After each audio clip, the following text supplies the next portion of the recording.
많은 생각을 하게 됐어요.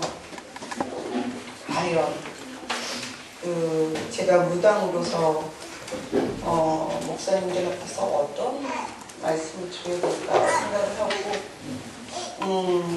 그때 제가 겨울에 인왕산의 수마로 기도를 시작한 며칠 안 된 상태였기 때문에 이제 기도를 하면서 문득문득 생각을 했습니다. 저를 아시는 분도 여기 몇 분 계시고 처음 뵙는 분도 계실 거고 무당에 대해서 처음 만나시는 분도 계실 거라고 생각을 합니다. 그래서 잘못 말씀을 드리면 모든 무녀 생활이 그럴 것이라고 생각도 들고 모든 무당들이 비춰져서 오해할 수도 있기 때문에 굉장히 더 부담이 많고요.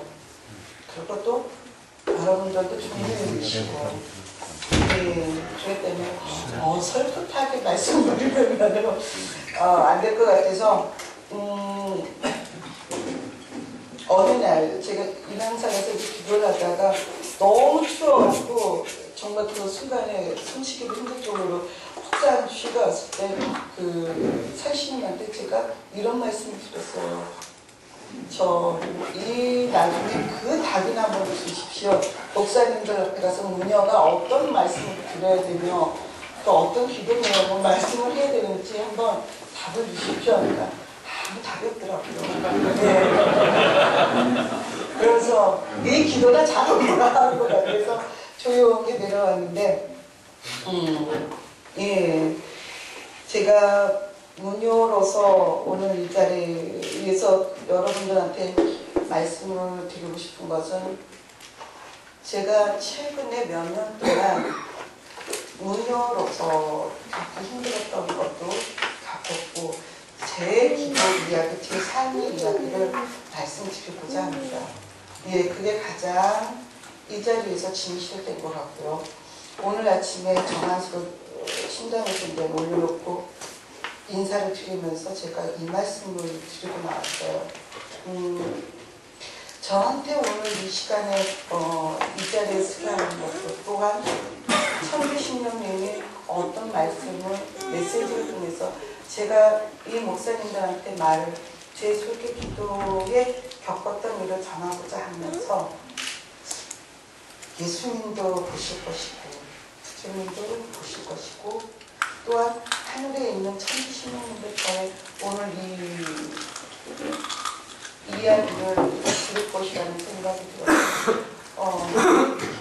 진실한 마음으로 참 여러분들한테 이 현재 무당이 생각하고 있고 겪어온 거, 미래에 대한 거, 현재 당군들의 그 문제와 갈등 속에서 한 무녀가 어떻게 헤쳐나가는 것인가 그런 진솔되며 또한 그 무녀가 8살의 무녀가 돼갖고 지금 제 35년 동안 물론 1시간 안에 짧게 표현할 수는 없지만 가장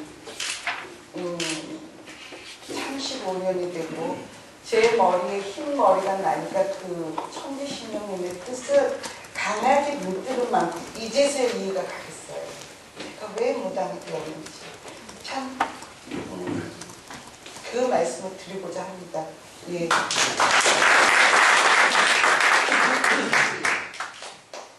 원래 무당들이 말을 참 잘해요. 점을 보는 거예요.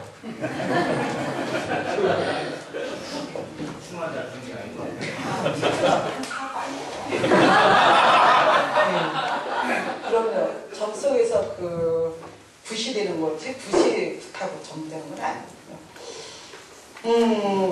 저를 일단 먼저 간단하게 말씀드릴게요.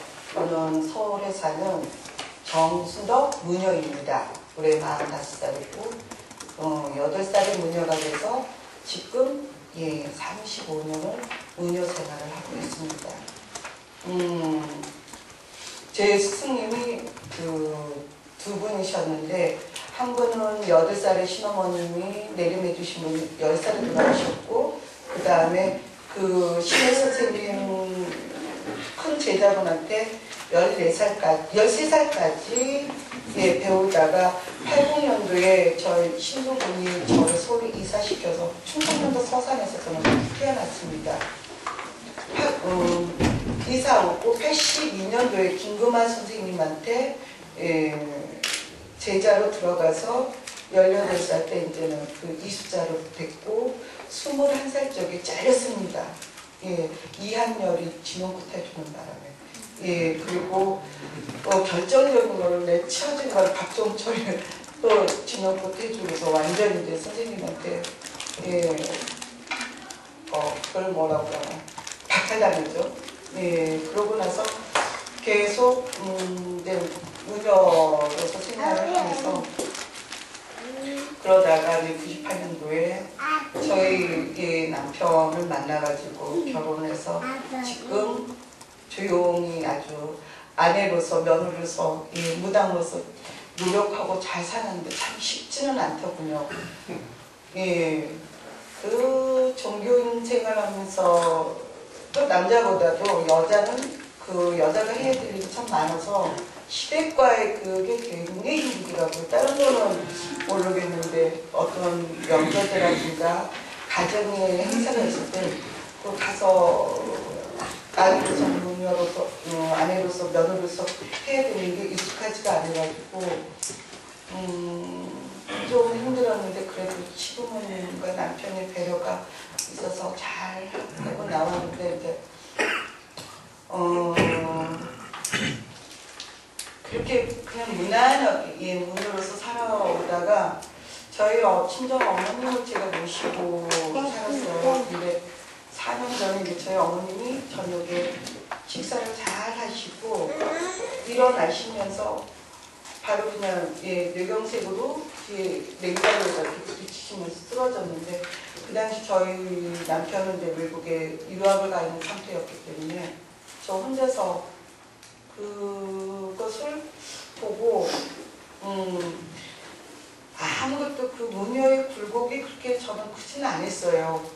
어머니 그 보호 아래서 가정적으로 어머님이 많이 보살펴 주셨고 워낙 또 스승님 선생님께서 워낙 뛰어나신 분이기 때문에 그렇게 힘들게 생활은 안 했는데 어머님이라는 그 친정 어머님이 저에게는 그 크나큰 저의 삶을 많이 바꿔놓으셨다고 보면 돼요.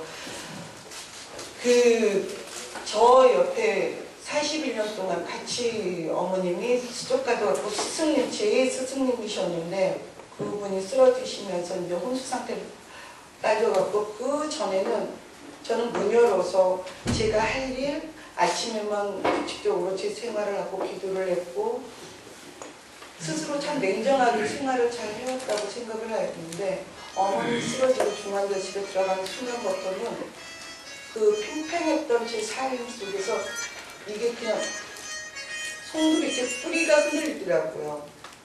그러면서 저에게는 어떤 파장이 일어났냐면은 우울증이 왔고 어머님이 저를 알아보지 못할 적에 저는 그동안 제 훈련 속에서 무녀로서 굉장히 강직하고 신도들한테 떳떳하게 저는 항상 서 있다고 스스로 제자를 앞에서 냉정하게 서 있었다고 자만을 했던 모습이 그 순간부터 무너지고 기도를 하는 게 안 됐어요. 기도가 안 됐고 무엇으로 해서 내가 기도를 하는가 그런 생각이 들었고 저녁에 큰 집에 혼자서 있으면은 기도를 정한수를 올려놓고 기도를 하면서 천지신명님 제가 지금 며칠생 어느 누구를 위해서 이렇게 발언합니다. 이 물은 그게 읊어지는데 저 마음과 생각은 저쪽에 가 있는데 1년 반 동안 제 우울증에 오다 보니까 저한테는 어떤 파장이 일어나냐면은 저랑 같이 삶을 같이 동고동락하는 그 신도들 친형제보다도 더 제 삶 속에서 언니 같은 사람, 친엄마 같은 사람들이 20년 가까이 있었던 사람이 하나둘씩 떨어져 나가더라고요. 네.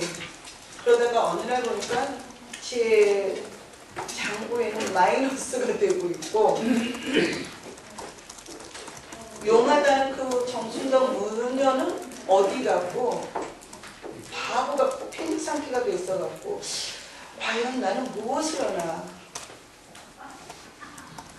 아침에만 일어나서 새벽에 정한수를 갖고 뭐 무력 재배하고 신도들 그 추가 명단을 읽어가면서 마음으로 그 사람들을 기원했던 사람인데 그 마음이 떠나고 나니까 저는 매일같이 어머니한테 가서 손 붙잡고 울고 있고, 다른 어머니라면은 물론 모든 여성들이 그 어머니에 대해서 애착을 갖고 있지만 저는 그렇지가 않았거든요. 그 어머니는 저를 제가 8살에 5월 단원날 무녀가 되었을 때 그 어머니는 어린아이를 그 나무를 깎아가지고 입에 물려놓고 바로 백일기도를 시켰는데 같이 기도를 하시고 같이 하시고, 저보다 어머님이 더 먼저 그 천지신령님 앞에서는 늘 저를 위해서 기도를 해주셨고, 쓰러지기 직전까지 계룡산에 절에 들어가서 저를 위해서 백일기도를 하셨습니다. 그 백일기도 목적이 뭐였냐면 제가 아이가 없으니까 마지막으로 내 딸이 아이 한 번 갖게 해달라는 기도셨죠. 그 지금 저희 어머니 친정어머니 연세가 88세십니다. 근데 그 어머님이 마지막으로 기도하시는 게 84살에 하셨어요. 백일기도. 그 무릎 수술한 지 얼마 안 된 상태였어요. 근데 저는 아기를 가질 수가 없는 선천적인 귀형아예요. 예. 몰랐어요. 아기가 안 생겨서 저희가 병원에 가보니까, 예, 헬스센터 가서 검사받으니까 아이를 못 갖는 사람이라고 박사님이 말씀하시더라고요. 힘들다고. 그렇게 3년을 제가 그 갈등 속에서 어머님은 그 병원에 입원시켜놓고 몇 달에 한 번씩 중환자실을 들락날락 하시면서 발찌게 저는 무당으로서 서 있어야 되는데 그 순간 제가 제 모습을 봤어요. 저는 무당도 아니고 한 남편의 아내도 아니고 며느리도 아니고 제대로 딸 먹도 못하는 그런 사람으로 서 있는 게 제 모습이 보여서 그 순간부터 제가 왜 기도를 해야 되는 거에 대해서 의무를 갖게 제 마음속에 기도를 하면서 계속 물어봐요. 왜 기도를 하게 됩니까? 나는 과연 지금 무당이 맞나? 예, 정말 칩니다. 근데 칩는 힘으로 내가 정말 치는 게 옳은 건가? 이 붓을 하면서도 붓이 맞는 것인가? 어느 날 제가 어디쯤에 서 있는지 어디에 와 있는지를 구분을 하기가 힘들었어요. 저는 무당이죠. 영원히 저한테 접신이 돼야 되고 천지신령님의 강림을 내야만 저는 무당으로서 그 빛이 나는데, 산에 가서 기도를 합니다. 그러면은 살짝 신이 이렇게 강림하다가 떠요. 완전히 강림을 해야만 접신이 확실하게 되면 제 입에서 어떤 말이 나오는데 그 느낌만 와요. 미치는 거죠. 그렇게 생활을 안 했던 사람이. 제가 8살에 신이 내리기 전에 신령님이 눈 뜨고 보고 신령님이 그 소리를 듣고 보고 이야기를 하고 그랬던 사람이 11살이 되니까 그게 안 보였어요. 그리고 다시 그 천지신령님이 눈 뜨고 보이는 것이 만이산 첨성단에서 밤새면서 21살에 기도하고 거기서 통신을 받고 다시 만이산에서만 천지신령님이 보입니다. 그 자리에서만 기도를 할 때 혼자서 7일씩 한겨울에 기도하면 그때는 눈 뜨고 보여요. 그러나 다른 산에서는 그 신령님이 보이는 게 없어요. 그런데 그 신령님이 보이던 신령님이 안 보였습니다. 저는 여기서 지금 여러 목사님들한테 이 말씀을 드리는 이유가, 사람이 허상에 사로잡히게 되면, 오만에 잡히게 되면 그런 중간에 고비가 온다는 거를 알게 되죠. 예, 저는 잘 나가는 무당이었거든요. 예, 잘 나가는 무당이고, 저한테 그런 장애가, 그런 힘든 고비가 올 것이라는 거는, 예, 제가 몸이 아픈 것도 견뎌낼 수 있고 뭐 물질적 힘든 것도 견뎌낸다고 생각을 했었는데 어머니라는 크나큰 제 중심에 우리 만약에 남편을 갖고 어떤 일이 생겼다면 과연 그렇게 제가 힘들었었을까 또 다른 생각이 들죠. 근데 어머님은 제 스승님이셨기 때문에 저한테 모든 것을 저를 빌려주셨고 회초리를 들으셨던 분이거든요. 제 김금화 선생님은 저에게 기도하는 모습을 가르치셨고 새벽 4시만 일어나서 늘 본인 스스로가 연세가 드셨어도 정한수를 직접 가르치고 그 신학 때 화장기 없는 모습, 무릎 꿇고 연세가 드셨어도 그 기도하는 신도를 위해서 비는 모습을 저는 어려서부터 한 이불 속에서 자꾸 어머님이 새벽에만 일어나서 그 기도하는 모습을 그걸 보았고 두 번째로서는 그 엄중한 신령님 앞에서 문으로서의 그 삶 속에 그 당시 10만원 올려놓는 신도보다 3,000원을 놓는 신도를 먼저 김금화 선생님이 그 신도를 불러갖고 공수를 물동 위에서 작두 위에서 내리는 그 모습을 보고 아 나도 저렇게 해야 되는 거구나. 예, 그 모습을 두 가지 모습을 보고 자랐다면 저희 친정엄마한테는 신을 어떻게 예배하고 신을 어떻게 모시는 걸 배웠어요. 저희 어머님은 황해도에서 유진사님의 맞선대 성리학 집안의 딸로서 신이 있다 없다 그런 걸 떠나서 한 무당이 되었을 때는 간판을 걸면 안 된다는 걸 말씀하셨고 간판을 걸게 되면 신은 빈대에서 장사하게 되는 것이니까 네가 정말 무당이라면 땅 시골 총구석에 있어도 너를 찾아가는 손님들이 있을 것이다. 무당은 그렇게 사는 것이다. 그렇게 말씀하셨어요. 아직 저희 집 간판 없거든요. 예. 그리고 하루에 손님을 몇십 명을 받는 게 중요한 게 아니라 한 사람이 왔다 갔어도 10년 후에 너를 다시 찾아오게끔 하거라. 예, 그 말씀이 그렇게 가르쳐 주셨어요. 근데 그런 어머님이 쓰러지셨을 때 저는 하늘이 솔직히 말씀드리면 하늘이 무너진다는 느낌이었거든요. 그 엄마하고의 이별이 마음의 이별하는 게 1년 반이 걸렸고 엄마를 보내드려야 되겠다는 시간이 가진 게 또 1년이 걸렸고 저희 집에 그 큰 신도 몇 사람이 20년 가까이 있었던 사람이 한 사람의 말로 오해가 돼서 그 소중한 신도이면서도 또한 제 친구고 언니 같은 사람들이 저희 같이 떠나갔을 때는 많은 생각을 하게 되더라고요. 그때 이제는 정신이 제가 차려지기 시작을 했죠. 그러고 나서 다시 기도를 하는데 저는 지금 강화도 많이 사는 당구성전에서 그 천대를 모시는 지금 신관이 되어 있습니다.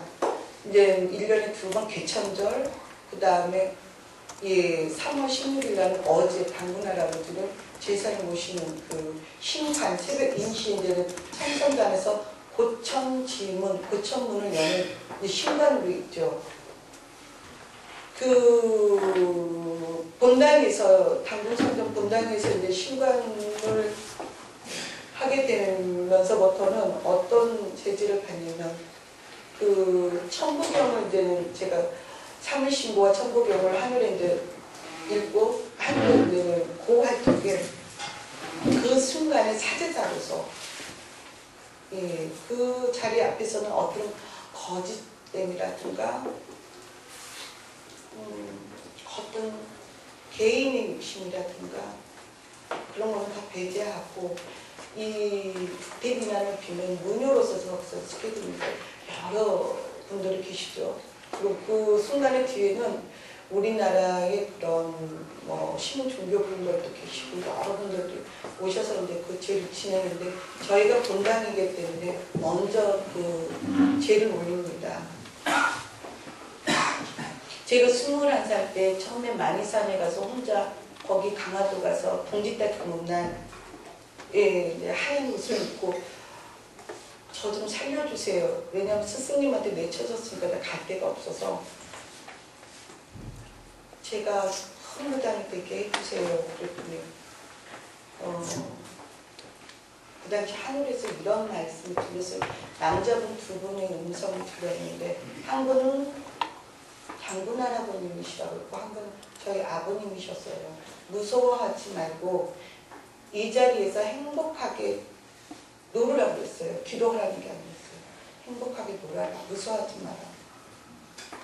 그 새벽 5시까지 저는 그 자리에서 제가 알고 있는 노래와 제가 알고 있는 신령님 청대 근데 2시간이니까 다 끝나더라고요. 예, 그래서 밤새우면서 가장 힘들었던 거는 혼자 거기서 기다리는 게 새벽까지 있으라겠으니까 있는 게 고통이었는데 두 말씀을 정확하게 들었어요. 너는 이 자리에서 앞으로 겨울이면 시골씩 와서 10년 넘게 공부를 하거라. 그리고 너의 스승님은 너의 신어머니는 몇백 년에 한 번 나올까 말까 모녀인데 너는 제자지만 가는 길이 다르다. 너의 신어머니는 그 10년을 세상에 알리는 모녀로서 모시라면 너는 나중에 이 자리에서 10년 넘게 기도하면 천대를 모시는 무당이 될 거라 그랬어요. 저는 그때 그게 무슨 뜻인지를 몰랐습니다. 근데 이제는 그 뜻을 조금은 헤아릴 수가 있어요. 제 삶이 35년 모녀 생활에서 예, 저는 그동안 여러 문당들이 되기 위한 그 신령 고통을 저는 솔직히 받지 못했어요. 그냥 5살부터 아파가지고 죽었다 깨어나면서 무당이 되었기 때문에 그 삶 속에서 뭐 어떤 뼈저린 고통을 모르고 자랐습니다. 그래서 힘들었어요. 상담을 얻고 어느 가정의 힘든 가정 이야기 들었을 때는 제가 피부로 느껴보지 못했기 때문에 많이 힘들었고 자식이 엄마로서 자식의 문제에 대해서 갈등하고 고민할 때 저는 더더욱 그 자식을 낳아보지 않은 사람이기 때문에 이해는 할 수 있지만 그 가슴 속으로는 느끼는 게 부족했죠. 그래서 많이 힘들어했고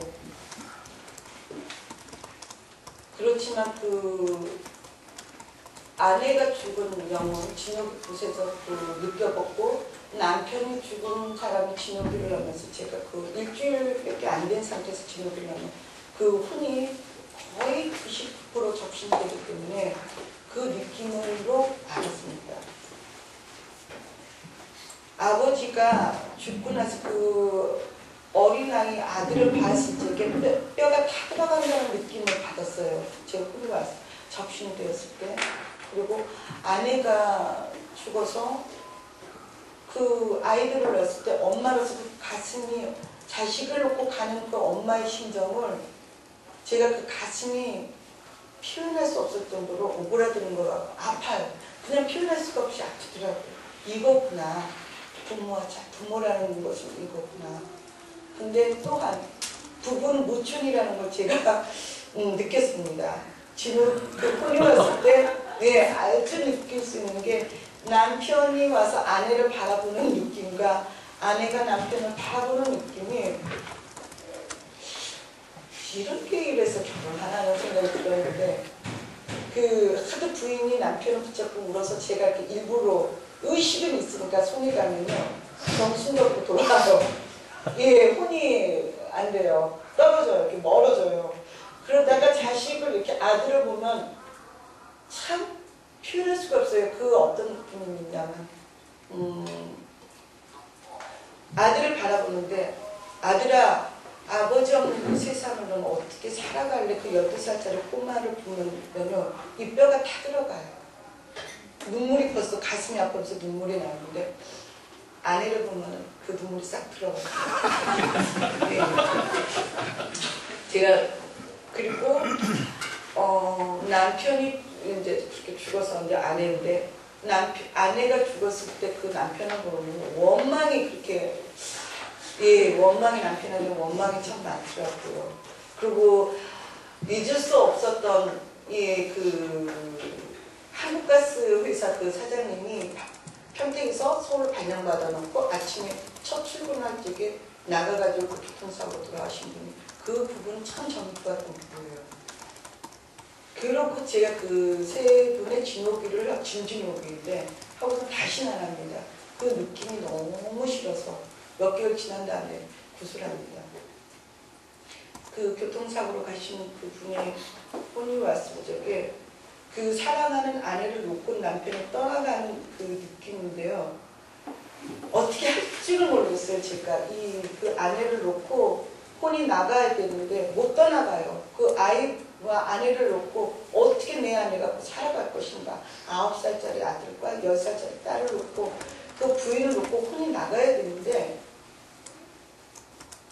못 나가요. 그런 느낌을 간접적으로 느꼈던 그 무당이 어느 날 갑자기 그 영매로서 무녀로서 사자로서 그 해될 역할을 못하고 있을 때 그 표현은요 어떻게 할 수가 없더라고요. 3년 동안 솔직히 말씀드리면 죽고 싶었어요. 네. 하루하루가 굉장히 고통스러웠고 기도가 안 되니까요. 가장 힘들었던 거는 무당으로서 공수가 나와야 되고 기도가 안 된다는 거는 제가 패닉 상태가 돼서 아무것도 할 수 없는, 그래서 우울증이 왔고 그걸 누구한테도 이야기할 수가 없더라고요. 그래서 결론은 남편은 귀국하라고 했습니다. 못 버티겠다, 힘들어서. 너무 기간이 됐는데 그때는 저희 남편이 잘 하라고 그래서 여기서 놓게 되면 나 바람 날 것 같다 이제 그랬더니 일주일 만에 오더라고요. 예. 그래서 저희 남편한테 제가 요즘에 아무 소리 못하고 아주 어저께도 남편이 그러더라고요. 당신한테는 행복할지 몰라도 나한테는 이게 실험인 것 같다고. 논문에 글이 안 써진다고. 예, 그래서 조용하게 있습니다. 그러더니. 그런데 그 신도가 떠나면서 제가 이제는 정신 차려서 안 잡히죠. 그래도 제 손에서 제가 기도했던 그 염주는 아니었고 그때부터 이제 강도를 높였어요. 2중 3중으로 제가 할 수 있는 중국의 태산을 올라갈 적에 3부 1배라면서 중국의 태산을 올라갔어요. 케이블카를 타려고 딱 갔는데 시간이 돼서 5시까지만 케이블카가 되고 5시 반서부터는 걸어 올라가고 그러더라고요. 그래서 어떻게 해요? 걸어 올라가는데 그냥 걸어 올라가면 어떤 의미가 없을 것 같아서 반바지 차림을 거기서 3부 1배라고 올라왔더니 나중에 무릎에 피가 나더라고요. 그래서 옥황상제님을 보고 독일 사원을 둘러보고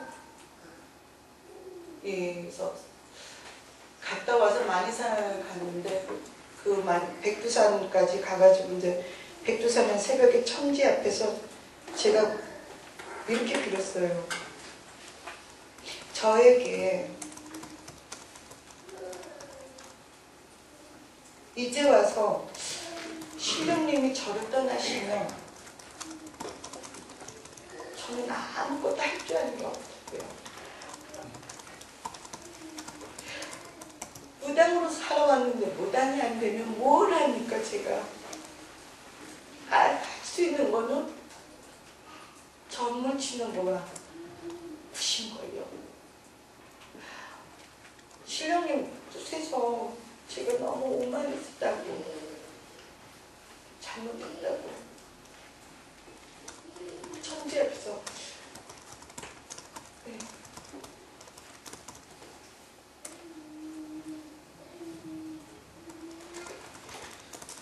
그래서 한 천지신명님 말씀을 드렸어요. 한마디를 하시더라고요. 너에게 바친 돈을 바친 그 신도들, 너는 너희 부모님이 아픔이 컸니? 그 신도들이 지금 아픔이 더 크겠니? 너는 누구니? 그러더라고요. 넌 정순덕이니? 아니면 무당이니?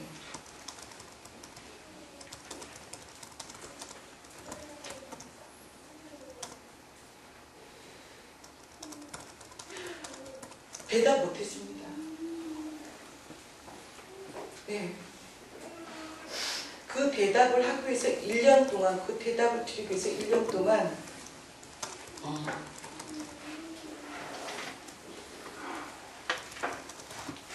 1년 동안 기도했어요. 네. 1년 동안 신 앞에서 그 대답, 거짓을 구할 수가 없으니까요. 근데 지난 겨울에 어느 날 그 대답이 나와요. 그 대답해놓고 7시간 울었어요. 거짓말 안 못했고. 그리고 제 가슴속에서 그래, 이제 이게 무당이구나. 그래, 내가 이제 무당이 됐구나. 예. 무당이 되고 나니까 모든 게 편안한데 왜 나는 정순덕과 무당을 갈랐을까요? 지금? 왜 나는 따로 생각했을까? 무당이었는데 난 처음부터 태어나서 무당으로 살았고 무당으로 살았기에 행복했고 무당으로 있을 때 슬픔도 알았고 기쁨도 알았고 그랬는데 나는 왜 그걸 구분을 했을까? 나는 그동안 첨성도 안 해서 천부경을 내 입으로 읽은 거지 제 가슴으로는 안 읽었고 내 재주가 있어서 그 사람들한테 재주 잘 나가는 무당이다, 용화 무당이다 이런 말 들은 게 아니라 신령님의 그 내 마음속에서 우러났을 때 그 어질고 선한 마음으로 진실 앞에서 기도했을 때 그게 빛이 났던 거였는데 나는 인간의 능력 착각을 하고 살았었구나.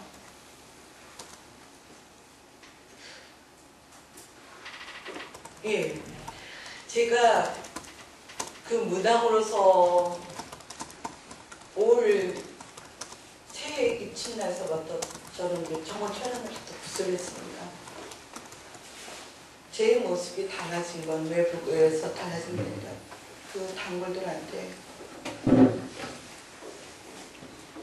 마음으로 빌어주는 마음. 그전에는 의무적으로 빌었다면 물론 다는 아니었겠죠. 그렇지만 신도가 많다 보니까 그 한 사람 한 사람 헤아리는 마음이 부족했고 저 스스로가 제 변하는 모습을 못 봤던 거죠. 유명세를 봤거든요. 예, 뭐 큰 무당이다. 제자들이 있고 그 제자들 앞에서의 어떤 나도 모르게 만들어졌던 어설픈 저의 모습. 야, 정말 해철이 맞았습니다. 네. 그리고 또한 그 마음을 지켜나가야 된다는 것이 얼마만큼 중요한 것인가. 그리고 힘들어하는 신도들의 그 모습이 제 가슴을 누르죠. 그리고 제가 쓰러져서 예, 2번 또 쓰러져가지고 응급실로 실려갈 적에 첫날 쓰러졌을 때는 어디가 내가 아픈가 보구나. 그런데 2번째 쓰러졌을 때는 더 이상 말을 할 수가 없었어요. 저희 남편 붙잡고 살고 싶다고 제가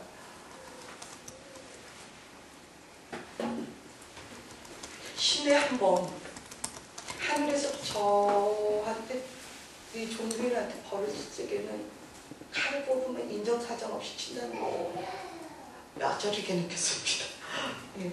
죽음의 앞에까지는 갔다 와야만 그 정신 차리는 것 같아요. 저는 8살에 한번 죽을 고비 넘겼고 23살에 무당이 하기 싫어서 제가 예, 어머님 앞에서 모텔 짓을 한 적이 있어요. 약을 먹은 적이 있어요.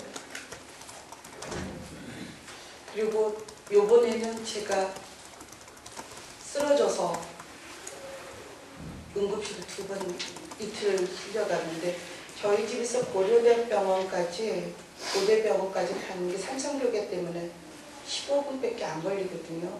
근데 그 시간에 제가 살아온 게 보이더라고요. 가는 시간에. 후회는 없었어요. 제 삶 속에서. 근데 한 가지 두려운 게 있었습니다. 이렇게 가면 염라당에 가면 혼날 것 같다는 생각이 들고 천주신명님한테 하늘에서 주어진 8살의 그 소명감을 다 못하고 갔을 때는 그 또 다른 저에게 큰 벌이 내릴 것 같다는 생각이 들었어요. 그게 가장 두려웠습니다. 그리고 그 능기로 빼고 와서 집에서 무릎 꿇고 빌었어요. 죽는 건 두렵지 않은데 제 몫을 다 하고 가게끔 저에게 조금만 시간을 주십시오. 그 왜 쓰러졌냐면은 달팽이관 혹시 아십니까? 균형감독이라고. 예, 그게 그렇게 힘들더라고요.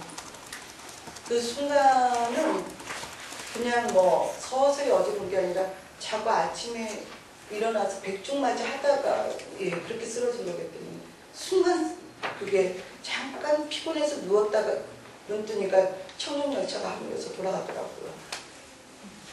예, 근데 이제 그 병이요 완치가 없어요. 어저께도 밤에 9시쯤에 일이 끝나고 나서 계속 어지럽고 꼭 찬멀미하는 것 같이 울렁울렁하고 근데 시즌 과로가 되면 다시 토합니다. 얼굴하고 예, 다시 또 쓰러지죠.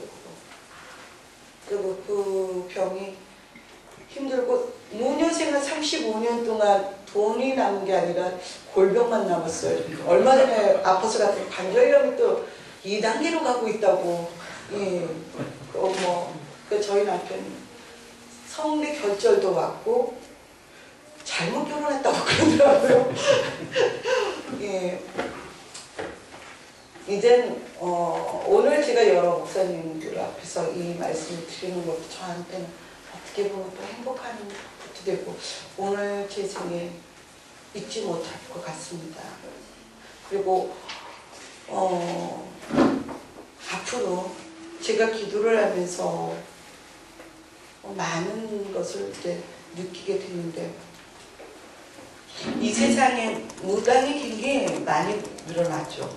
종교인분들이 많이 늘어나는데 착하게 살아야 되고 참마음으로 지극한 마음으로 그 신 앞에 있을 때 정한 사람을 떠놓고 그 비는 마음 신은 그것을 원하더라고요. 진실한 마음. 그리고 내 안에 저 또한 35년 동안 갈등했던 정순덕강 무당이 근데 그 무당으로서의 제 마음은 신 앞에 바쳤을 때 신령님이 그러신 말씀을 들었어요. 이제서야 네가 무당으로서 단골들을 안을 수 있는 마음이 생긴 거구나. 제가 대시전에서 그렇게 빌었어요. 저 건강하게 해주시고 저희 부부 한마음으로 늘 행복한 마음으로 살게 해주시고 신도들한테 잘 좋은 명과 복을 주시라 했더니 그 하늘에서 이런 메시지를 저한테 보내주셨어요. 천지신령님께서 너는 순수가 거꾸로 됐구나. 예. 너 건강해. 늙지가 않으시고 꼭 그런 말씀 같았는데 신도가 우선이 되는 거 아니냐고. 그게 우선 너는 그리고 사랑이 부족하구나. 그 말씀을 하셨어요. 왜 사랑이 부족한지 그 당시는 그 뜻을 이해 못했는데 이제는 이해가 갑니다. 제가 결혼을 하고 나서 변한 게 뭐냐면 처녀적인 궁합에 앉으면 헤어지십시오. 아주 냉정하게 말했는데 왜 궁합 앉았는데 굳이 결혼하려고 합니까? 당신들은. 이건 어리석습니다. 그랬는데 제가 결혼하고 나서 이렇게 변합니다. 궁합은 안 좋은데 종교가 있으면 꼭 같이 손잡고 병들 나가보세요. 사랑은 소중한 겁니다. 소중한 사람 한번 다시 만나기가 힘들고 잃어버리면은 힘듭니다. 그게 변하더라고요. 근데 자식을 낳아보질 않아서 저는 반쪽짜리 주부라는 말씀밖에 드릴 수가 없다고 가끔 아이에 대한 상담을 하지 저는 예, 드릴 말씀이 없어요. 운세적으로 말을 할 수가 있지만 남편에 대해서는 많이 말을 해줄 수가 있죠. 자, 시간이 어떻게 되는지 모르겠습니다. 네.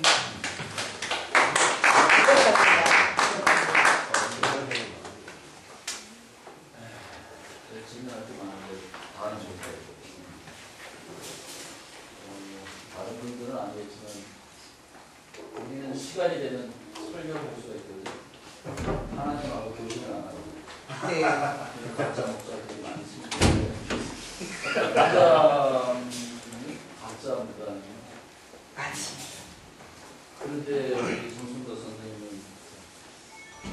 이거 익숙해 있는데 부탁은 뭐 이런 게 그리고 나만의 기도하고 교신을 해야 돼.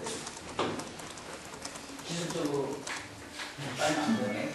저기 춤은 기술적으로 출 수 있어요. 군대 3년간 전문 기술적으로 춤. 네. 혼을 가짜로 불러낼 수는 없잖아요. 그럼 가짜 무당들은 어떻게 해요? 그 사람들은 그런 건 안 하죠. 못합니다. 하는 얘기를 못하는 거예요. 네. 그 손님들이요, 굿을 보면 이제 굿이 24거리거든요. 예, 그래서 하루 이틀 배워갖고 절대로 무당이 될 수가 없어요. 10년은 예, 그 선생님 시어머니 밑에 계셔야 됩니다.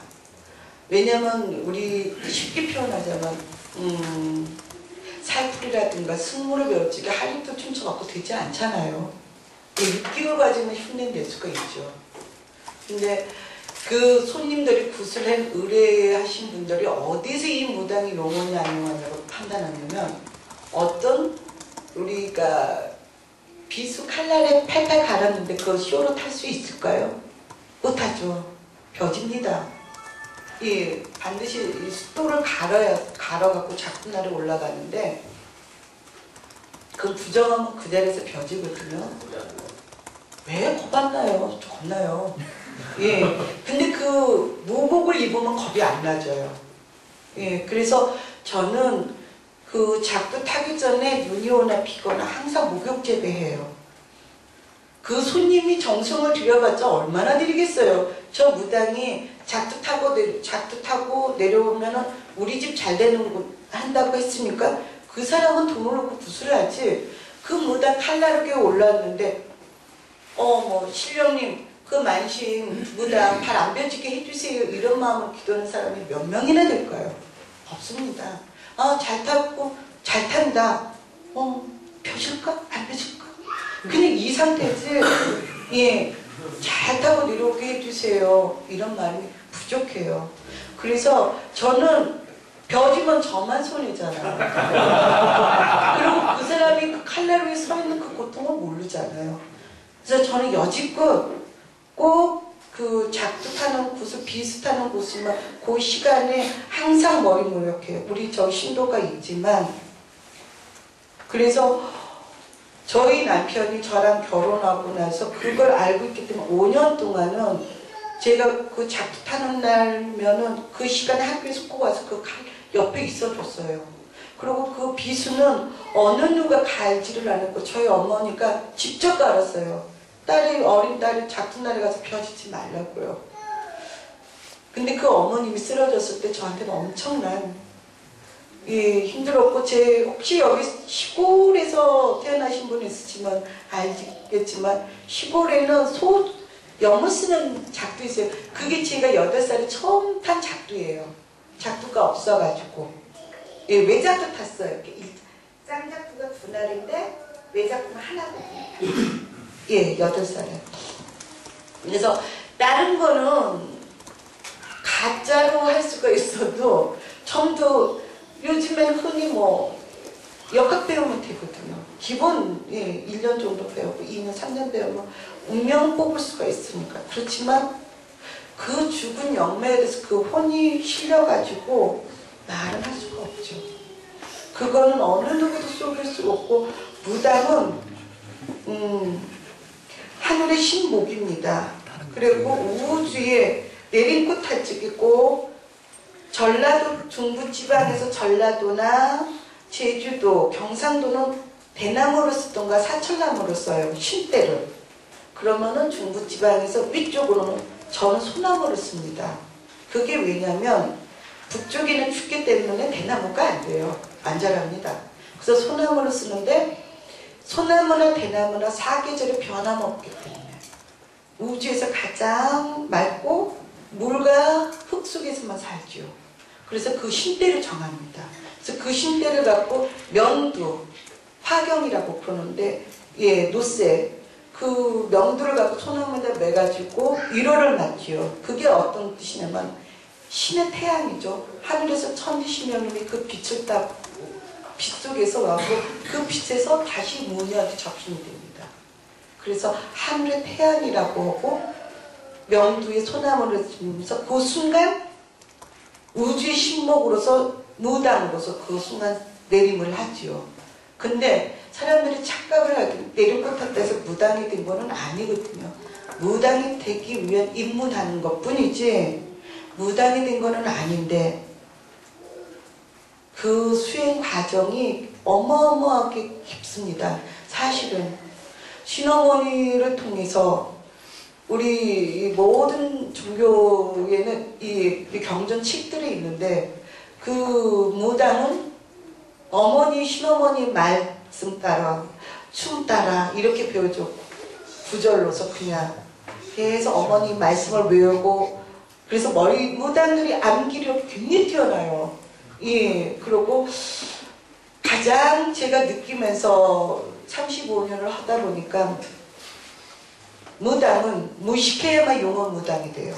어떻게 하면은 신 앞에 가서 꼭 확인 사상하더라고요. 네, 제 제자들 대학 나온 애들은 신의 말씀을 있는 그대로 받아들여야 되는데 꼭 확인을 해요. 그래서 깨져요. 신은 그냥 정한수 한 그릇 떠놓고, 예, 신령님 잘 받으십시오. 제 정성이 부족합니다. 그러면 되는데, 신령님 정한수 한 그릇 먹고, 그런데요, 허구하면은 이걸 깨집니다. 예.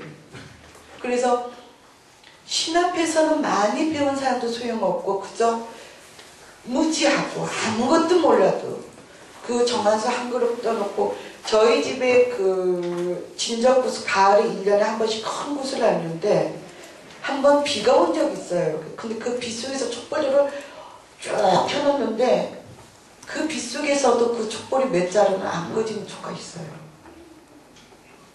그 초가 이제 이름들을 써져 있는 거 봤더니, 한 사람은 예, 고시에 합격을 해달라고 그 어머니, 그 비가 오는 데서도 몇백 배를 절을 하는 사람. 그리고 또 한 번은 남편을 위해서, 한 사람은 자식을 위해서 그렇게 비는, 그 진실하면 그 빛 속에서는 그 촛불이 안 꺼진다는 걸 제가 알았어요. 무당은 무지함이 자기가 알고 있는 또 신 앞에서는 똑똑한 표현을 쓰면 안 되겠다는 생각이 들었어요. 예. 네, 질문. 네. 그 새로운 세계 알려주셔서 감사합니다. 하나는 간단한 질문이 하나 고민을 하고 있는데요. 보통 이제 우리가 무의 세계에 대해서 이제 오리엔테이션 이해를 하고 있는 게 이제 강신무가 있고 세신무가 있다 이렇게 얘기를 하는데, 말씀하신 앞부분에 얘기하신 그 간과하게 되면 강신무, 세신무라고 하는 구분 자체가 의미 없는 것이고, 일단 신이 내린 강신무라고 하는 것이 기본이 되어야지만 가능한 것이다 이렇게 이제 들리는데요. 그런 문제에 대해서 간단하게 확인해 주셨으면 좋겠고, 또 하나는 이제 그 이한열 박종철 열사 준원굿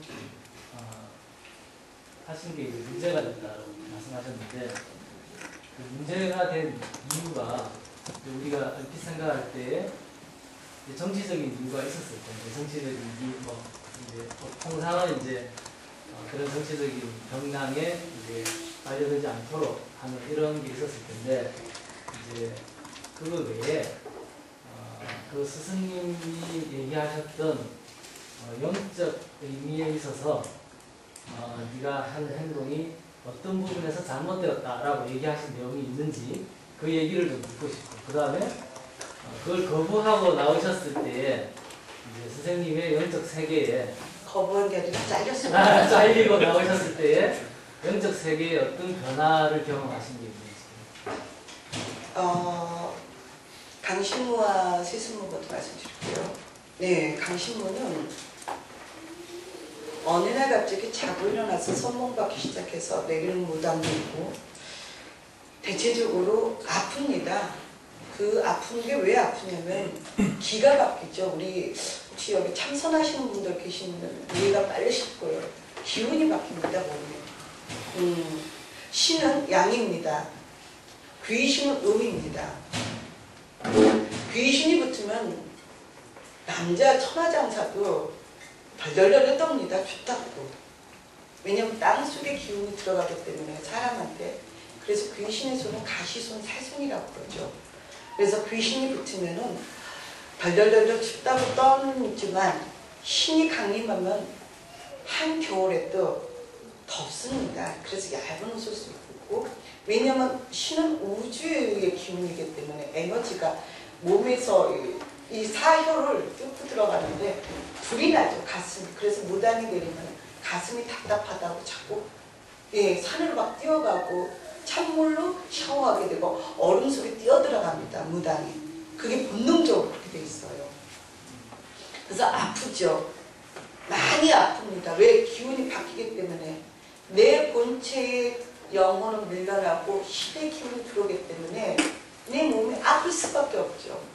말 그대로 하늘의 절대자가 그 몸에 강림하면 죽습니다. 숨을 못 쉬어요. 제가 만리산에서 만 10년을 기도를 하고 천재는 오실 적에 그 최초로 당군 할아버지 음성을 제가 직접 귀로 들었을 때 저희 남편이 뒤에서 보니까 당군 할아버지 오셨습니다. 그러고 말을 하는데 제 몸이 반을 휘어지더래요. 뒤에서 보니까. 무게를 감당할 수가 없어요. 우주의 무게이기 때문에. 하늘의 절대자가 강림할 적에는 옆에 계신다는 것이지 내 몸이 직통으로 오게 되면 죽습니다. 그냥 아소리를 못하고요. 그 정도로 백두산 같은 무게를 어떻게 인간이 이겨나갈 수가 없죠. 그러니까 아프죠. 근데 그게 어느 순간 그것에 아픔이 오면서 제 이 몸의 기운이 바뀌고 해안, 제3의 눈이 떠질 적에 맑고 순수하고 영적인 에너지가 그러면서 처음에 내리는 무당들은 영원합니다. 왜? 순수하기 때문에. 어느 가치를 모르기 때문에. 그러나 그 영원하고 사람들이 돈을 갖다 바치면 돈 맛을 알게 되면 그리고 그 수행을 하지 않을 경우에는 또 다시 닫히죠. 천문이 열리죠. 하늘의 문이 열리기 때문에. 그래서 그걸 강심합니다. 남편 앞에서 이혼당하죠. 왜 모녀들이 이혼을 많이 하는 줄 아세요? 남편들이 싫어합니다. 내 엄마가 무당이고 내 아내가 무당인 거 죽어도 싫다는 놈 사람인데 살 수가 없죠. 무당은 참 불쌍합니다. 그렇게 힘들게 기도해서 번 돈도 남편한테 갖다 다 쓰면서도 큰 소리 치는 사람 많고 그 자식들이 부모가 얼마나 힘들게 버는 건데 그 고마움 모르고 속썩이는 사람도 많고. 근데 이제 강신문은 그렇게 내렸죠. 아픔. 아니면 뭐 안 할 경우 사업이 힘들어지고 신의 길로 가야 되는데 못 가기 때문에. 그리고 세승문은 그 지금 대표적인 세승모들이 계신 게 강릉 단오꽃, 동해안 별신꽃, 제주도 영등꽃, 남해안 별신꽃. 이쪽은 세승모가 많아요. 그거는 시어머니가 무당이고 데려다가 하면서 같이 배우면서 신이 접신이 되죠. 세승문은 나중에 신이 옵니다. 그래서 그걸 계속 집안에 대를 내려가는 게 세습된다고 해서 세승문가 되는 거죠. 근데 요즘은 그쪽도 강신모와 세승모 이제 구분하기가 힘들어요. 그 하나의 전통이 된 거고요. 요즘에는 전국적으로 세승모나 강신모나 구분하기가 힘들고, 또한 어느 것이 황해도 굿인지 어느 것이 서울 경기 굿인지 요즘엔 더더욱 신흥 종교같이 생겼어요. 요즘 무당들 기대가 기절하겠습니다. 저는요 그 땅에 가면 이미 할머니급 땅이에요. 인왕산 한번 5분쯤 전에 가보세요. 정말 섹시한 무당과 섹시한 미남들이 많이 옵니다. 1m 180 넘는 아이들이 남자들이 양복 쫙쫙 명품을 입고 와서 저번에도 너무 잘생겼어요. 진짜 모델결인 줄 알았어요. 박수무당들이에요. 그러니까 저희 같이 간 저희 이제 우리 도와주는 우리 언니가 이모 저런 신나들 넣으니까 저희 남편이 기절하려고 하더라고요. 큰일 난다고. 요즘에 현대사회에서 무녀들이 정말 예쁩니다. 뭐 무당 내리는 게 집안이 안 좋아서 내는데 아니요. 공무원도 내리고 여경찰도 내리고 예 얼마 전에 여자 경찰이 또 내림받았어요.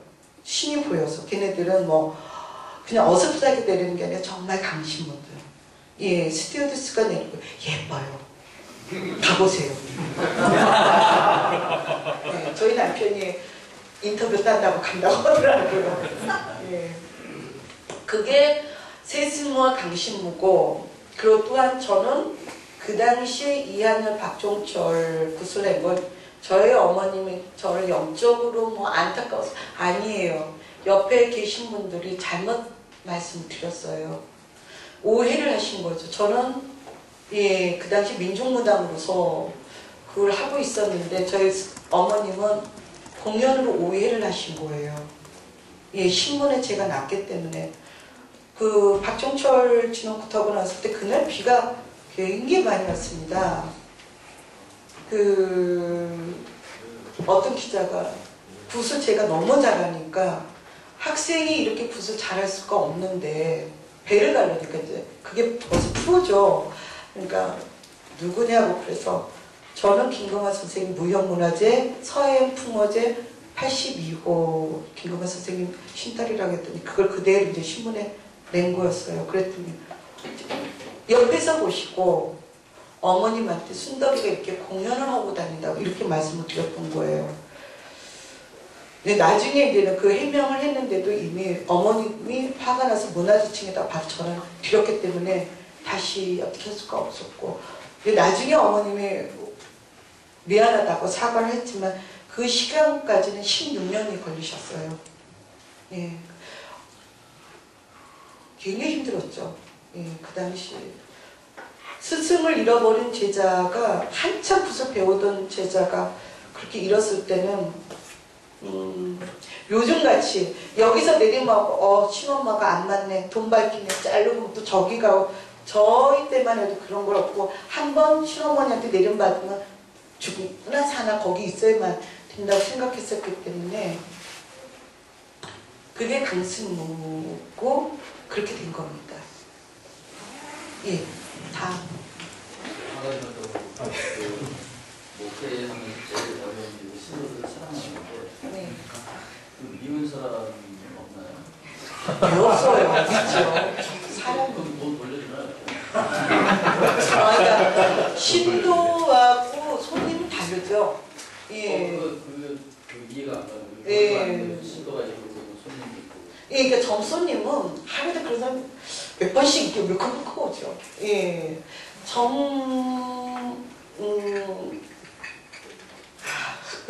많습니다. 정말 많고 지금은 참 편해요. 제가 딱 저희 어머님이 무당으로서 딸로서도 지켜라 하는 게 뭐냐면 머리 노랑머리이지 말고 빨간 면이 이렇게 바르지 마라. 그리고 절대 찢어진 청바지 입지 말고 미니스커트 입지 말라는 게 저희 어머님이 그게 예, 신신당부였어요. 왜냐면 어린 나이였을 때는 괜찮았는데 처녀무당이 되니까 그 지금 돌아가신 그 강원영 목사님 아니 저기 예 목사님하고 김영훈 목사님이 그 당시 오피스텔 신당을 김 목사님이 짜주셨어요. 그쵸?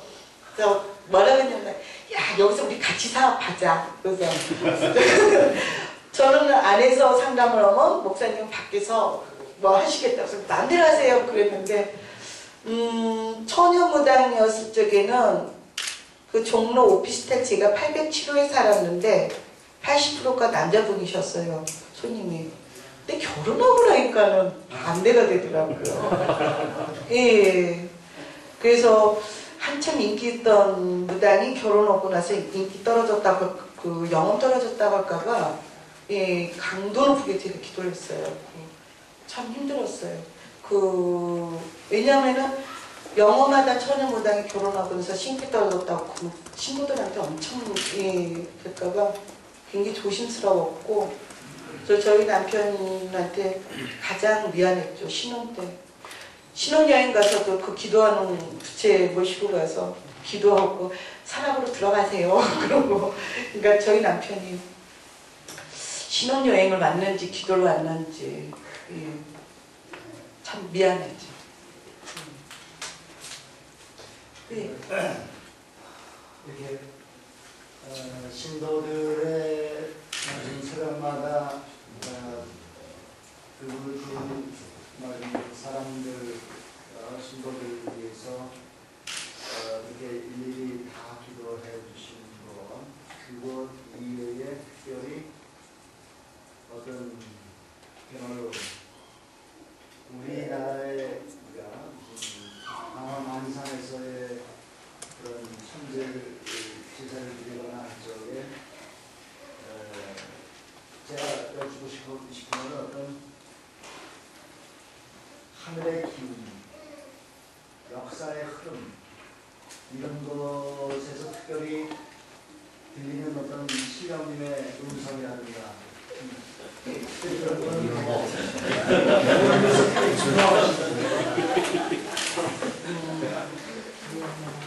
저희가 그 만이산에서 기도 그 이제 새벽 3시에 기도를 모시거든요. 근데 이제 그 올라가는 사람은 그 만이산에서 거의 이제 같이 도반 오래 기도한 사람만 올라가요. 그 자리는 그 기도들은 많이 오시는데 그 제를 올라가는 사람은 극히 정해져 있어요. 예, 그 전라도 익산에는 그 이제 정 선생님이라는 남자분하고 그분의 부인 그리고 경상도 하동에서 오시는데 그분 순수한 단분 기도만 하시는 분이 뭐 무녀도 아니고 신기 유무도 아니고 몇 분, 네, 몇 분이 이제 올라가서 기도를 하면은 그 기운을 알죠. 네. 그래서 그 하늘에 구름이 달의 구름이 가려지는 것만 봐도 어떤 흐름인다는 거 그거를 모르면 안 되죠. 예. 근데 쉽게 말씀을 드릴 수가 없죠. 예. 그게 어느 순간부터 보이더라고요. 예, 언젠가부터 그러고 작년에는 굉장히 힘들었어요. 근데 저만 느끼는 게 아니라 그 한순간 기도를 하는데 그 달이 완전히 그 너무 먹구름에 휘말릴 때 이제 아 이게 뭔가가 안 좋은 징조가 일어나겠구나. 하나님이 야 언제 어떻게 될 거야 이거는 이런 말씀은 안 하시지만 그 시커먼 먹구름이 돌 때 이제 저하고 같이 구천문을 읽은 저는 제사장이 되어서 신관이기 때문에 신명의 하늘에 이제는 환임하는 당군 치우천하님을 모시면서 이제 1대2 이렇게 쭉 그분들을 이제 그 하명을 하면서 읽어 나가고 천부분 상을 신고 있는데 이제 고천문을 읽는 천문을 읽는 그 남자 신관이 있거든요. 천왕문 뭐 그러면서 이제 하늘이 여는데 그분이 마지막 소리를 올리고 나서 아무 말씀을 안 하세요. 그러고 우리가 이제 내려오죠. 원래 잘 넘어갔으면 좋겠다. 그럼 이제 안 좋은 일이 터지죠. 요번에 이제 이 3월 16일 양력으로 태백산에서 이제 어제를 이제 몇 군데서 열거든요. 양력으로 그쪽에서 태백산 쪽에서 하고 원운력 3월 16일 이제 본당 남이산에서 하고요. 근데 저도 이제 또 갔죠. 네, 원래 첫 어제 열 때 이제 천문에 천재 올릴 때 우리나라가 어떻게 가서 새벽에 기도는 어떤 말씀은 그런 농도가 적절한지 모르겠는데 어쩌면 말하자면 이 땅덩어리에 기울기가 바뀐다거나 그런 엄청난 그런 박경이나 무슨 뭐 구청계열이면 구청계열이고 그런 어떤 변화의 조짐들이 뭔가 느껴지신다고 했을 적에는 그런 변화들이 바로 그 신도들의 삶에 엄청난 영향들을 미치는 그런 변화들이 될 텐데 그것에 대해서 어떻게 그런 데들을 대처하시는지. 제가 이 신도들한테 이런 말씀드리는 게 4년 전서부터거든요. 4년 전 4월 초합이 나서부터 공식적으로 제가 통보를 했고 정확하게 12년 전서부터 저희 당구들한테 제가 메시지를 보내기 시작해요. 다른 거 없어요. 영혼을 지키라고 말합니다. 정신을 놓치면 오다 가다 사마가 자기 통제를 못하고 아수리도 못하고 가거든요. 네. 본인이 믿고 있는 종교를 최선을 다해서 종교를 믿고 자기의 영혼을 흔들리면 안 되거든요. 마음을 정과 신인데 이 정신을 뺏기면은 안 됩니다. 제가 신도들한테 할 수 있는 말 그거죠. 예, 바르게 서 있으라고. 그게 최고의 그 사람한테 정신이 온전하게 있으면 어디라도 그 사람은 빠져나올 수가 있고 위험 속에서 벗어날 수가 있습니다. 그러나 그 사람이 정신이 흩어져 있으면 아무것도 불 속에서도 지구가 흔들리고 그 지진 속에서도 정신이 있는 사람은 어떻게든지 살게 되거든요. 그게 바로 하늘에서 행해야 될 일과 행하지 말아야 될 일을 정신이 올바른 사람은 구분하고 합니다. 쉽게 말해서 소통이 가능한데 쉽게 말해서 김 소장님은 중국 어디에 지진이 날 것이다 라고 하는 것이 대충 이렇게 보인단 말입니다. 어디쯤에 지진이 날 것이다 말 다 피할 거라 이 말이에요. 굳이 거기서 정신 차리고 있는 사람이 살아나고 안 듣는 사람이 아니죠. 예. 제 말씀을 지금 잘못 무슨 들으시는 것 같은데 제 말을 끝까지 들으시면 아니 이뭐 예. 질문하기 그런 같은 게 있어요. 저는 지금 두 가지 말씀을 드려요. 정신을 차리라고 오고 그쪽으로 가지 말라고 저는 정확하게 말씀을 드립니다. 동서남북을 정하면서 언제쯤 어느 때는 이 날을 가지 마십시오. 이제 이해가 가시겠습니까? 그러면 천안 문제가 만약에 커질 거 아닙니까? 네. 당연히 뭔가 이렇게 구름이 그리고 뭔가 안 좋은 반응이 나지 않습니까? 네. 혹시 후퇴 이렇게 네. 뭔가 어두운 구름이 깔리고 뭐가 안 좋을 것 같다. 왜냐하면 그것이 좀 더 구체적으로 동해안 쪽에 무슨 어떤 훈련을 하다가 저 지금 여기 단골이 안 했는데요. 네. 태안반도 기름 밀착했을 때 저는 그걸 서산에서 바로 직접 알렸습니다. 100명이 들었습니다, 지금. 예. 저희 단골들, 그렇다고 제가 신문에다 오픈할 필요는 없지요. 그 행사, 지금 서산에 배를 부리는 사람, 그쪽에서 오신 분한테 그 비디오에도 찍혔거든요. 제가 울면서 이 사태를 어떻게 막느냐고. 예, 언제쯤. 그러면서 시장이 바뀐다. 근데 이 시장이 바뀌는데 어떻게 될 것이냐. 그 시장이 정확하게 바뀌고 나서 오셨어요, 저희 집에. 그래서 그분이 지금 제 신도가 되셨죠. 그러니까 그런 거를 솔직히 아무 때나 부르는 것도 아니고 제가 지금 어떤 제 영적 능력이 있다는 게 아니라 그 순간 느낌이 옵니다. 그 순간 갑자기 밥을 먹다가 그게 무당입니다. 불안한 생각이 들어가요. 그냥 이유 없이. 그러다가 그 순간에 불안해서 제가 손발이 저려져서 신당 안에 들어가면 그 순간 어떤 일이 일어나는 걸 알죠. 그럴 적에는 이미 어떤 때 늦을 수도 있고, 그리고 어떤 때는 그걸 제가 일일이 다 말씀을 단골들한테도 못하죠. 잘못하면 혼란스럽기 때문에요. 그래서 저는 그걸 일기를 써놨어요. 그때. 예. 근데 그 순간은 몰랐던 일도 이거였구나. 저도 공부가 부족하기 때문에 그걸 다 깨뜨리고 있다면 저 이 자리에 못 있습니다. 전 누군가한테 벌써 죽었죠. 저는 그렇게 생각합니다. 그래서 제가 할 수 있는, 제가 제 단골들한테 해줄 수 있는 말은 최소 이런 위험한 거 이미 무당 목사님들도 기도를 하시면 느끼게 되죠. 어떻게 흐름이 온다는 거. 그리고 산에서 기도를 하게 되면 더더 맑은 기운이 오기 때문에 더 영이 맑아진다고 봅니다. 무당이라 해서 항상 영이 살아있는 건 아니거든요. 저도 기도를 안 하면 영이 묻어질 때가 있기 때문에. 근데 어느 순간 천지를 모실 적에는 그 마음가짐과 몸가짐이 맑은 기운이 있기 때문에 그걸 보게 되고 느끼게 되는 거죠. 네.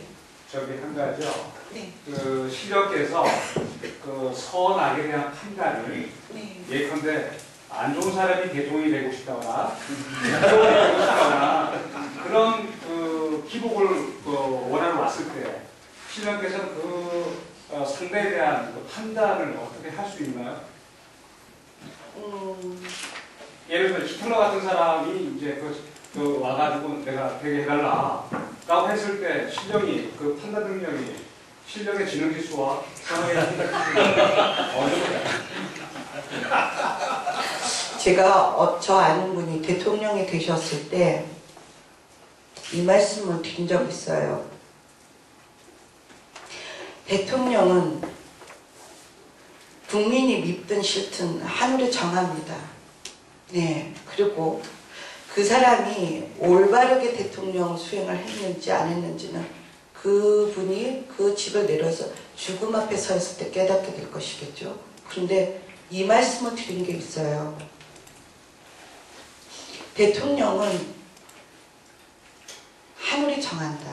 그런데 그 하늘이 정할 때 미워도 그 사람을 만들 수밖에 없는 이유가 또 하나가 있다고 봐요. 대통령을 되려면 3대가 그 기도를 많이 했을 때 부모의 응도, 자식이 잘되고 나라의 벼슬로 올라가는 것은 제가 35년 무녀 생활하면서 느낀 게 뭐냐면 부모가 굉장히 선한 공덕을 쌓고 그 3대가 공덕을 쌓을 때 그 자손이 한 인물이 하늘이 움직입니다. 그 사람이 뭐 이쁜 짓을 해서 되는 게 아니라요. 그 부모님에 의해서 그 조상님에 의해서 그 자손이 벼슬을 하게 되죠. 그리고 팔자가 관운 팔자가 있습니다. 제가 정말 보니까 절대로 아무나 서울대 법학과 수재가 들어갔다고 해도 판사가 안 될 사람은 안 됩니다. 예. 그렇듯이 하늘의 임금이 될 사람은 임금에 대한 그 기운을 갖고 태어납니다. 그리고 반드시 3대가 공력을 쌓았을 때 그 하늘에서 움직이지 절대로 함부로 되는 게 아니에요. 그러니까 히틀러도 그러면 3대가 공덕을 쌓아서 히틀러가 탄생하냐 한 그런 논리가 나올 수 있잖아요. 네. 여보세요? 또 공덕의 결과가 그 전체를 제한으로 가져가도 그것도 공덕이 되구나. 그 사람은 재앙을 가져가도 그건 공덕으로 된 게 아니라 하늘에서 제대로 써먹으라고 문을 열어줬는데 사람의 마음이 변하니까 그렇겠죠. 네. 그 사람은 영원히 한번 생각해보세요. 처음부터 태어날 때부터 엄마 아빠 소리도 못하는 아이가 악마로 태어났다고 그러면 저는 보지 않습니다. 예. 예, 처음에 태어나지 모든 것은 순수하고 그 부모에서 모태에서 태어나지게는 다 순수합니다. 그러나 그 사람을 그 조상님들이 그렇게 순수하게 순수한 아이를 돌려줬는데 하늘에서 너 이렇게 가거라 해서 문을 열어줬는데 바르지 않게 우리가 자식들 지금 나보지는 않았지만 자식을 낳았을 때 그 자식이 처음부터 살인자가 될 거라고 부모님들은 인정합니까? 안 하죠. 내 자식은 다 순수합니다. 근데 바르게 가라고 해도 그 아이가 어느 순간부터 자기 통제를 못했을 때 그 사람은 아이가 변하는 거지. 처음부터 그 아이가 엄마 뱃속에서 나와서부터 악마로 태어나지는 않잖아요.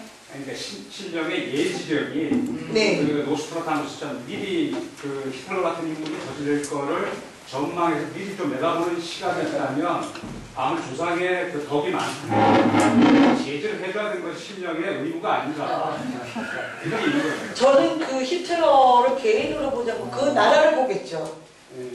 그 나라의 운이 움직이는 것을 보는 것이지 한 개인이라는 거. 그 나라가 운이 없기 때문에 그런 사람이 지배를 하는 거고 지금도 저희 나라가 부궁이 좋다면 이렇게 안 가겠죠. 예. 사회 구조를 말씀하셨습니다. 예. 사회가 네. 자, 감사합니다. 네.